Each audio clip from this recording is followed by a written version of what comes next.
అండి welcome to Kolluri Durgasri Gayatri. ఈరోజు beetroot carrot కలిపి వండుకోవడం ఎలా వండుకోవాలో చూపిస్తాను.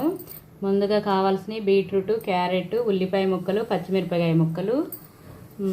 గిన్నె పెట్టేసుకొని గిన్నె హీట్ ఎక్కినాక ఆయిల్ వేసుకోవాలి. ఆయిల్ కొంచెం వేసుకున్నాను నేను, మీరైతే మీకు సరిపడినంత వేసుకోండి.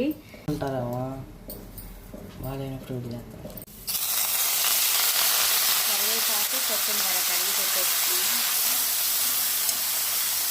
కట్ చేసి పెట్టుకున్న ఉల్లిపాయ పచ్చిమిరపకాయ క్యారెట్ బీట్రూట్ అన్నీ వేసుకోవాలండి.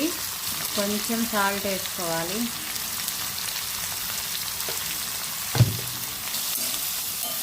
కొని మూత పెట్టేసుకోవాలి. సిమ్లో మగ్గనివ్వాలి ఒక గంట. ఇప్పుడు మూత తీసి చూసుకుందాము. చూడండి మగ్గిపోయినాయి.